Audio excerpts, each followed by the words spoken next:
Résolution d'un problème ou bien des problèmes. Dans la plupart des cas, pour résoudre un problème, on doit passer par trois étapes. Premièrement, on fait le choix de l'inconnu, qu'on désigne souvent par X. Deuxièmement, nous devrons bien former une équation et la résoudre. Troisièmement, il faut faire retour au problème et avant tout, il faut faire une vérification pour conclure et donner réponse au problème posé. On traite un exemple. Soit trois nombres entiers consécutifs, c'est-à-dire qu'ils se suivent. Si on additionne le double du premier et le triple du deuxième, on obtient le quadruple du troisième. On nous demande de trouver ces trois nombres qui sont avant tout des nombres entiers consécutifs.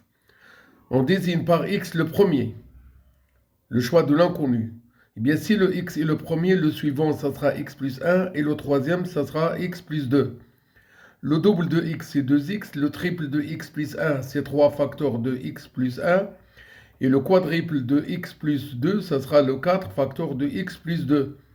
Et comme on cherche à avoir la somme du double du premier et du triple du troisième qui nous donne le quadruple du troisième, alors on aura l'équation 2x plus 3 facteurs de x plus 1 est égal à 4 facteurs de x plus 2.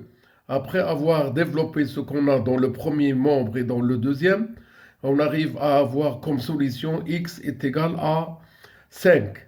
Eh bien, si x est égal à 5, le deuxième, ça sera x plus 1 qui est égal à 6, et le troisième, ça sera le x plus 2 qui est égal à 7. Alors, le double de 5, c'est 10. Le triple de 6, c'est 18. Eh bien, la somme, elle est égale à 28.